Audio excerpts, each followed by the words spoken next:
Yo les voy a hablar sobre el Congreso de Viena. El Congreso de Viena fue un encuentro internacional que hubo en Austriaca de Viena. Esto era para restablecer las fronteras que había con Europa, debido a la derrota de Napoleón. También era para restablecer las ideologías políticas que había del antiguo régimen y volver a la antigua vida que era antes de la Revolución Francesa de 1789. Este congreso fueron potencias que habían logrado derrotar ejércitos de Napoleón. Esto ocurrió desde octubre de 1814 a junio de 1815. Duró un año. En este congreso hubo tanto objetivos como consecuencias. Su objetivo era reorganizar el mapa europeo que había sido modificado por las guerras napoleónicas. También era restablecer el absolutismo. Bueno, pues en este congreso también hubo ventajas, las cuales fueron temporales y parciales, en las cuales fueron dos principios. A estos se les denominan del equilibrio y legitimidad. El principio del equilibrio decía que deberían ser distribuido el poder entre las potencias, y el principio de legitimidad proponía que las tierras deberían ser devueltas a quienes se consideraban sus legítimos dueños. También decía que la soberanía aparecía como bien patrimonial, como una propiedad. También ocurrieron antecedentes que habían aplicado la ley máxima, que fuera la del más fuerte. También que el zar de Rusia señalaría las conveniencias de Europa constituyen el derecho. Otro antecedente fue que formaron alianzas donde cada estado buscaría apoyarse del aliado que le fuera más conveniente. Bueno, también ellos querían que Rusia no se desarrollara, y para esto apoyaron el desarrollo de Prusia en Alemania. Pero lo que Rusia buscaba era la supremacía en el continente. También buscaba el equilibrio mm, de, de las potencias marítimas. También dice que ambos países se disputaban su influencia en el continente otomano, no, en el occidente. Dice que ambos países disputaban su influencia en el imperio otomano. Dice que la diplomacia de Talleyrand, era un ministro francés, era suficientemente hábil como para aprovechar las divisiones internas, que esto era deshaciendo la coalición de Francia para impedir una paz oprobiosa. También en el Congreso de Viena existieron personajes sobresalientes. Estos fueron de Alejandro I de Rusia, Francisco I que era de Austria y Federico Guillermo III que era de Prusia. Como existieron personajes, también contribuyeron ministros. En estos sobresalen Castelar, que era de Inglaterra, Metternich, que era de Austria, y Talleyrand, que era de Francia. En este congreso también existieron consecuencias. Una de estas fue que Holanda y Bélgica se unió al Reino de los Países Bajos, que esto subsistió en 1830. Otra de estas fue que Italia continuó dividida y que la Lombardía y el Veneto fueron adjudicadas a Austria. También dice que estados alemanes quedaron reducidos a 38. Eh, esto organizó una confederación bajo el predominio de Austria. También Prusia logró ventajas sobre territorios del norte. Esto fue en Alemania. También dice que Rusia recibe Finlandia, Varsavia y el ducado de Varsavia. También recibe Besarol. También ocurre que Inglaterra conserva algunas potencias. Estas son como este, la isla de Malta, la Guayana y la Trinidad. También está el Cabo en África, entre otros. También surgió dos sistemas de alianza. Estos dos sistemas de alianza fue la Santa Alianza y la Cuádruple Alianza. La Santa Alianza fue por el dominio ruso, que era un documento personal que fue firmado por Austria, Prusia y Rusia en septiembre de 1815. La Santa Alianza era un documento personal de los soberanos sobre el principio del cristianismo. Este manejaba valores como el de la Santa e Indivisible Trinidad y la fraternidad de los soberanos, conformes a las palabras de la Santa Escritura. Dice que los soberanos se comprometían a aceptar a los países que aceptaran esas escrituras. También en este vienen marcados los intereses económicos que quería cada país, y que también con el Congreso de Viena se pretendía controlar los intereses de ingleses, y que se incorporaron España y Francia. En sí la Santa Alianza era era un intento para restaurar las ideas políticas de la monarquía. Y para terminar es la Cuádruple Alianza, que surgió 2 meses después de la Santa Alianza, y que fue entre cuatro potencias o estados de la Santa Alianza y la Gran Bretaña. Este pretendía garantizar el cumplimiento de los tratados impuestos a Francia. Este es considerado como un intento para evitar que nazca el espíritu de hacer una revolución o de un nuevo imperio como el de Napoleón. Las revoluciones y los movimientos nacionalistas están divididos en 3 etapas, en 1820, 1830 y 1848. La revolución en 1820 empezó a desquebrajarse después de los movimientos que existieron entre Italia, Portugal, Grecia e Inglaterra. En la revolución de 1820 estuvieron las características que se apoyaban en la Constitución de España, que en ese momento era llamada Cádiz. También estuvo de característica que eran conjugados por grupos pequeños de pueblos, y también estuvo conjugado que eran pocos los grupos de revolución en España. La segunda ola revolucionaria se produjo en 1829 a 1834 y afectó a todo el oeste de Rusia y el continente europeo y norteamericano. En Europa, los Borbones de Francia hizo que la revolución en Holanda fuera más práctica. En Polonia, de 1830 a 1831, fue la primera reprimida en las considerables operaciones militares. Varias participaciones que tuvieron estos países ayudaron a la revolución de 1830. Los sucesos políticos de Inglaterra marchaban en palacios, y el punto parecido a una situación revolucionaria pudo ocurrir en 1831 a 1832, a no ser la prudencia de los partidos de Whig y Tory.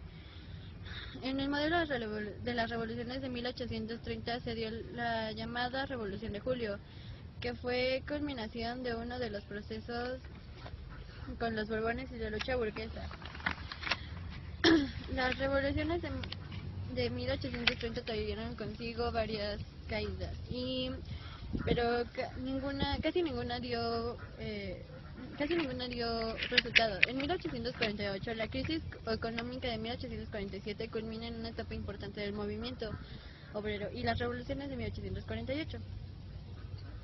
Comenzó con varias temporadas de cosecha, con varias temporadas marchas de cosecha, las cuales dieron temporadas malas de agricultura, y esto produjo una disminución en los productos y produjo muertes, ya que no tenían ni pan ni nada para comer. De que esto pasó en 1845, de que su población estuviera en 8.5 bajó a 6.5, lo cual fue una gran baja porque la mayoría de la población murió en ese momento. Esto tuvo un crucial desarrollo en la ideología revolucionaria, ya que acabaron en ellas las esperanzas de la solución considerada en las contradicciones sociales entre la burguesía y el proletario. En esta revolución europea hubo combates y fue apoyada por el reino europeo. Esto fue apoyada por militares, y los obreros veían más al marxismo. Hubo combates y barricadas en París, Milán, Viena, Berlín, Roma, Bucarest y otras grandes ciudades. Alemania tuvo la forma de resurgir ante esto, pero fue uniéndose con Italia. Y finalmente la monarquía de Luis Felipe cayó y tuvo que subir a uno de sus sobrinos al reino. Las derrotas de los proletarios y la presencia aventurera de Luis Bonaparte dio golpe de estado por vengar a su tío Napoleón Bonaparte. Más bien para imitarlo. Las revoluciones del 48 fueron reprimidas en aquellos países donde se realizaron, así que después se reflujó el explicable movimiento a que al salir el capitalismo entrara al salir del capitalismo en la crisis de un nuevo periodo en el auge entrara a los años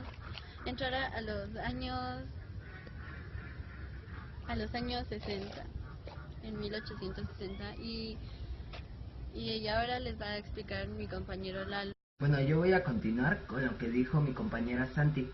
Un incidente dio motivo al estallido revolucionario, la aprobación de una de las ordenadas que suspendían la libertad de prensa, disolvían la Cámara de Diputados y modificaban el régimen electoral en beneficio de los grandes propietarios territoriales y en prejuicio de la burguesía industrial y comercial. Contra estas medidas, los periodistas organizaron protestas colectivas. Hubo varios incidentes que culminaron en las llamadas jornadas de julio del 27 al 29, durante las cuales las calles de París se llenaron de barricadas, cuyos combatientes alzaban la bandera tricolor y proclamaban su intención de resistencia represiva gubernamental. La revolución de julio fue animada por fuerzas diversas: los liberales, que querían imitar las autoridades de la monarquía y establecer un régimen constitucional. Estaban también los radicales, que planteaban el proceso del régimen republicano. El ejército del gobierno fue incapaz de contener a los rebeldes, ya que la lucha de barricadas favoreció a estos últimos, dándoles en tan solo 3 días el dominio de la capital. Carlos X abdicó en favor de su nieto, mas esta solución no fue aceptada por los revolucionarios, que en su lugar proclamaron rey al duque de Orleans. Este personaje subió al trono bajo el nombre de Luis Felipe, juró a la Constitución, abolió las órdenes, amplió el electorado y restableció la bandera tricolor como emblema nacional. Bueno, las de 1848 fueron combates de barricadas en París, Milán, Viena, Berlín, Roma, Bucarest y entre otras grandes ciudades, pero asumieron distintas características según el país. En París, la lucha contra la monarquía se convirtió en guerra de burguesía y proletariados. En Italia y otros países era lucha nacionalista contra la opresión extranjera, mientras que en Alemania tuvo la forma de revolución democrática burguesa. Así como en Inglaterra tenemos el modelo histórico para el análisis de las primeras fases de los movimientos obreros, es en Francia donde se desarrolla el modelo clásico de la revolución. La revolución de 1848 en Francia fue precedida en movimientos revolucionarios contra la vieja monarquía, aliada con los especuladores financieros y los extranjeros. Una alianza entre los sectores burgueses y pequeños burgueses con el proletariado llevó el levantamiento que provocó la rápida caída de la monarquía de Luis Felipe. Se formó un gobierno provisional que representaba un compromiso entre las clases que habían hecho caer al rey, pero cuyos intereses estaban en pugna. Los intereses de la burguesía y sus representantes en el gobierno boicoteaban las transformaciones sociales y económicas. Las cuestiones de fondo que se ventilaban eran si la república sería obrera o burguesa. Los clubes comunistas formaron el Comité Electoral Central, que tenían como objetivo preparar al pueblo para las elecciones. La burguesía ganó la mayoría de las elecciones y al poco tiempo echó abajo las tímidas reformas que se habían realizado unos meses antes. Como respuesta de los proletariados, sobrevino el levantamiento armado en París. El nacionalismo es uno de los movimientos más interesantes del siglo XIX, ya que fue algo muy difícil de definir y darle un punto de vista político, ya que si lo comparáramos con el liberalismo y el socialismo. Bueno, la nacionalidad puede ser adquirida originaria. Cuando hablamos de originaria, pues es cuando naces en dicho territorio y desde ese momento se te da una nacionalidad. Y cuando hablamos de adquirida es cuando se puede decir, si tú tratas de hacer un traslado de otro país, pues tienes que arreglar dichos papeles para que tengas una nacionalidad. Bueno, otro significado de la nacionalidad, se puede decir, es la ideología que convierte a la nación en el valor absoluto, en el más alto. Muchas de las nacionalidades no tenían posibilidades reales de poder tener sus propios estados. Como consecuencia de esto tuvo un gran problema histórico y refleja relaciones de dominio, de explotación, convivencia y coexistencia entre ellas mismas. Pues estos aspectos los pudimos ver entre varios países, que a continuación mi compañera Liz les hablará un poco más de esto. Algunos movimientos nacionalistas fueron los polacos, los irlandeses y los griegos. Uno de los primeros movimientos fueron los polacos. Los polacos fueron invadidos por los rusos. Los rusos permanecieron permanentemente en sus territorios mucho tiempo. Con esto surgió que ellos perdieran su independencia nacional. En 1772 y 1795 se llevaron los repartos de Polonia. Y la consecuencia de esto fue que fue el reparto entre las potencias vecinas. En 1830 Polonia se levantó en armas y el Parlamento polaco proclamó la independencia. Meses después, el ejército de Rusia dominó otra vez al polaco y con esto Polonia fue incorporada al dominio ruso. Las tres potencias en las que se dividió Polonia fue Prusia, Austria y Rusia, y era un país dominada por la aristocracia. Otro de los movimientos fue Irlanda. Irlanda inició en el siglo XVII, cuando Inglaterra conquistó sus territorios. Los campesinos fueron desalojados de sus tierras por los propietarios ingleses y fue un gran crecimiento de emigración hacia otros países. En 1848 hubo un levantamiento de armas. La Hermandad de la República tuvo como objetivo el declarar el dominio británico en Irlanda. Este movimiento fueron los sectores pequeños subburgueses. Aliarse con los campesinos y sectores populares contrajo el movimiento obrero. Una característica del movimiento es el fenianismo, fue su deslinde hacia las religiones. En 1869 aprobaron la ley de la separación de la Iglesia y el Estado. Otra de los movimientos nacionales fue la griega. Fue una de las naciones oprimidas, pero esta, a diferencia de las demás, salió victoriosa. Esta fue dominada por los turcos. En el siglo XIX, los griegos se lanzan a luchar por su independencia. Los griegos tenían varios motivos de descontento. Uno de estos fue el problema de la tierra y la arbitrariedad de la administración turca contra los comerciantes.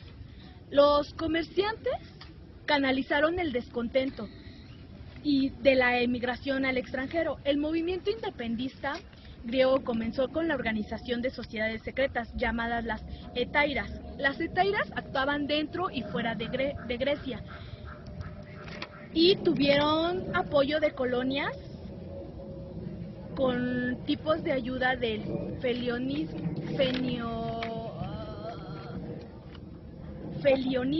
y las potencias como Inglaterra, Francia y Rusia. El felianismo fue una corriente de opinión internacional muy especial y se unieron varios elementos. Este tema habla sobre la unificación de Italia y Alemania. Vamos a empezar con Italia. Italia comienza su unificación en las primeras décadas del siglo XIX con algunos movimientos revolucionarios, pero estos fracasan. Entonces desde ahí no se ven ningún avance significativo.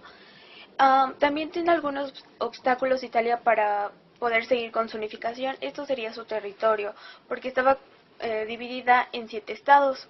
También la otra sería la oposición áustrica que habría sobre el imperio italiano, y también contaban con el problema de los estados pontificios.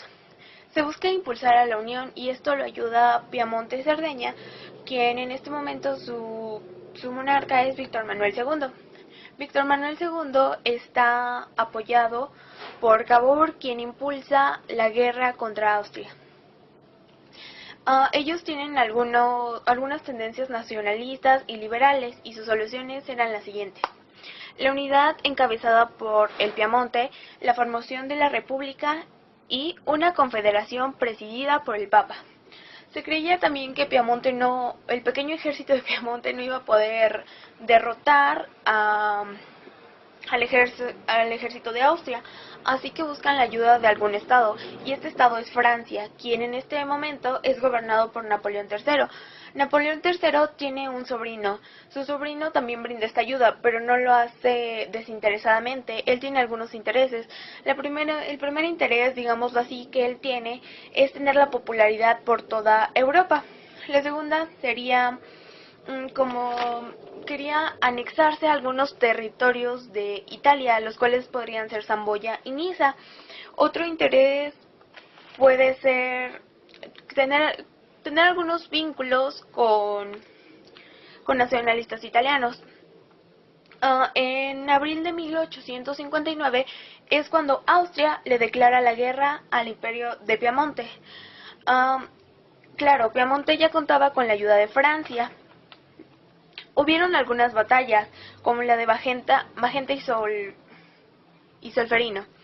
Estos fueron grandes logros franceses. Esto también ayudó a que Napoleón tuviera un acuerdo con los austriacos, pero esto a Cavour no le parece, pero Napoleón lo hace porque tiene algunas razones. Piamonte obtiene Lombardia, pero Venecia sigue en manos de Austria.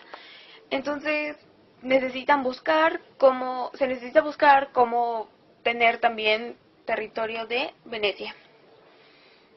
También se continúa esta tendencia de unificación desde agosto de 1859 a febrero de 1861. Un gran líder y el que hay que destacar es José Garibaldi, quien ayuda mucho a la unificación de Italia, ya que él hace como un ejército llamado los 1000 camisas rojas, y quien van peleando, digamos así, por el sur de Italia. Ellos, una vez desembarcados, se apoderan de Palermo y de Messina. Ellos continúan luchando por la península y derrotan a Nápoles y proclaman rey a Víctor Manuel. En tanto, las fuerzas de Piamonte que provenían del norte atraviesan los estados pontificios y culminan con la derrota del rey Nápoles. En febrero de 1861 se proclama una asamblea donde participan todos los gobernantes, si se podría llamar así, de todos los estados, de los nuevos estados. Ellos proclaman el Parlamento italiano para que haya como que una capital y que su rey sea Víctor Manuel II. Después se anexa Zamboya y Niza, y por fin en 1866 logran tener el territorio de Venecia. En 1870 Napoleón III fue derrotado, así que el rey Víctor Manuel va contra Roma, quien fue tomada fácilmente.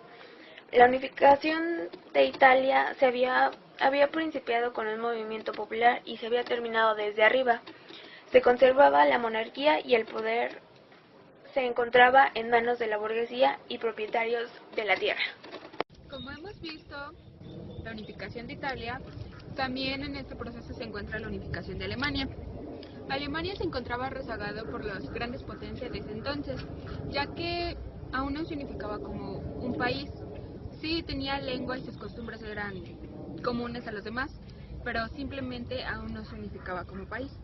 La unificación de Alemania fue principalmente fue un proceso principalmente político y militar. Yo quisiera resaltar un personaje de este proceso, que es llamado Otto von Bismarck. Para mí este personaje fue un gran precursor de este proceso, ya que gracias a él Alemania pudo llegar a ser un país. Sí tuvo elementos externos y principalmente fue gracias a Prusia. Esta unificación se dividió en procesos. Desde 1861 hasta 1877, se podría decir que Alemania tuvo que pasar 10 años para que se unificara como país. Bueno, como les estaba explicando, en el año de 1861 se comienza el proceso para que Alemania fuera un país. En este año, Guillermo I es el rey de Prusia, pero en el año 1861 él termina siendo el emperador de Alemania. Para que esto se diera, tuvo que haber un proceso y en el cual hubo muchas guerras, tratados y algunas se podría decir que mentiras para que esto se diera. En el año de 1862, Bismarck es nombrado primer ministro de Asuntos Exteriores. Cuando Bismarck es nombrado así, él decide que tiene que hacer que Alemania sea un país. Es por eso que empieza todo se podría decir, su movimiento. En el año de 1866 es la guerra austro-prusiana, que es ganada por Rusia. Se firma el Tratado de Paz entre Austria y Prusia, en donde Austria cede uno de sus, se podría decir, estados a Prusia. En 1870 es la guerra franco-prusiana. En este caso el triunfo es de Francia, el cual alienta la unificación de Alemania. Yo hace rato sobresalía Bismarck. Para que se dieran las guerras, en una de ellas Bismarck contactó al presidente de Francia para como que estuvieran, se podría decir, enojo él y Prusia. Falsificó un telegrama para que los dos, se podría decir, reyes emperadores de ese entonces se enojaran y se declararan la guerra, porque esto a Bismarck le convenía para Alemania. Entonces, en el año de 1861, como les decía, Alemania se podría decir que se unificó gracias a todas estas guerras y tratados que hubo, y Guillermo I termina siendo el emperador de Alemania.